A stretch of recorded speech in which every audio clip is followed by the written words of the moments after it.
இனியவர்களே, ஆனந்தமானவர்களே, அற்புதமானவர்களே, ஹிந்தி தெரியாது போடா அப்படின்னு பேசிட்டு நம்ம தமிழ்நாடு வந்து பார்த்திங்கன்னா தாய்மொழியை மறந்ததனால் ஆங்கில முகத்தில் இருந்ததனால் முன்னேறமாக இருந்துச்சு. ஆனால் தாய்மொழியை மட்டும் ஆங்கிலம் தெரியாது போடான்னு சொல்லிட்டு தாய்மொழியை மட்டும் முன்னிலைப்படுத்தி இன்று உலகத்தில் இங்கிலாண்டை விட வந்து பல மடங்கு முன்னேறி இருக்கின்ற ஜெர்மனி பற்றி தான் இப்போ நண்பர்களை பார்க்க போகின்றோம்.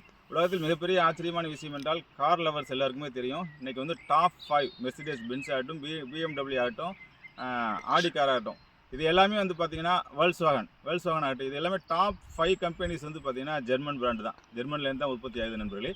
அதே மாதிரி வந்து டெக்னாலஜியில் வந்து பார்த்திங்கன்னா இன்றைக்கி நம்பர் 1 இருக்கிறது ஜெர்மன் தான். ஜெர்மனை பற்றி கேட்க நம்ம வந்து பார்த்திங்கன்னா இப்போ இந்த ஆங்கில மோகத்தில் வந்து பார்த்திங்கன்னா ஒரு நண்பர் கேட்டார், ஏன் சார் வந்து இங்கே ஜெர்மனில் வந்து பார்த்திங்கன்னா ஆங்கிலம் டெவலப் ஆகாமல் இருக்குது அப்படின்னு கேட்கும்போது அவங்க சொன்னாங்க, நாங்கள் தாய்மொழியில் பயன்படுத்தி ஆங்கிலத்தை ஒரு மதிப்பாகவே மதிக்காமல் எங்களை என்ன நீங்கள் பீட் பண்ணுறீங்கன்னு சொல்லிட்டு நாங்கள் வேணும்னு தான் ஆங்கிலம் கற்றுக்கல.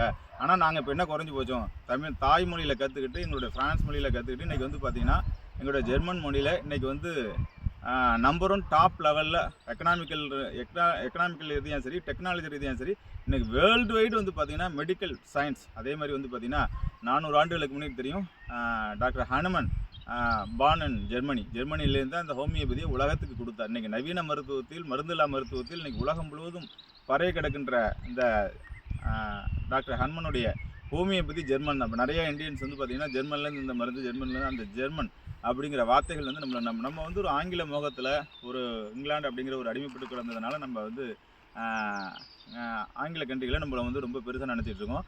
ஆனால் வந்து தாய்மொழியை மட்டும் முன்னிலைப்படுத்தி இன்றைக்கி ஜெர்மன் வந்து உலகத்தில் நம்பர் 1 கண்ட்ரியாக வளர்ந்துருக்கு. இன்னும் பார்த்தீங்கன்னா பண மதிப்புலையும் சரி, ஈரோ தான் இன்றைக்கி நம்பர் 1 இருக்குது.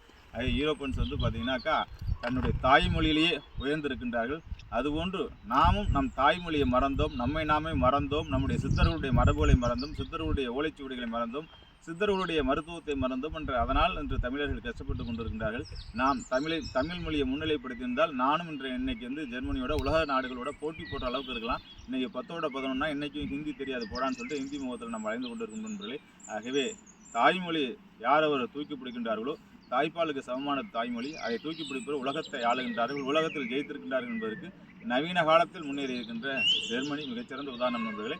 அந்த நாட்டிலிருந்து உங்களை பேசி கொண்டிருப்பது நாம் ஜெர்மனியிலேருந்து ஃப்ராங்க்ஃபர்ட்லேருந்து ஒரு அமைதியான அற்புதமான, எவ்வளோ பரபரப்பு, எவ்வளோ துருதுருப்பு, ஒரு அருமையான சிட்டி அப்படிங்கிற மாதிரி இருந்தாலும் இவ்வளோ அருமையாக, இவ்வளோ அமைதியாக, இவ்வளோ ஆனந்தமாக இருக்குது.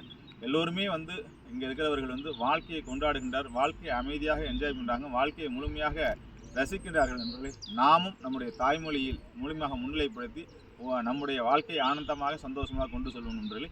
வாழ்த்துக்கள். வாழ்வுமுடன் வாழிய நலம், வாழிய பல்லாண்டு.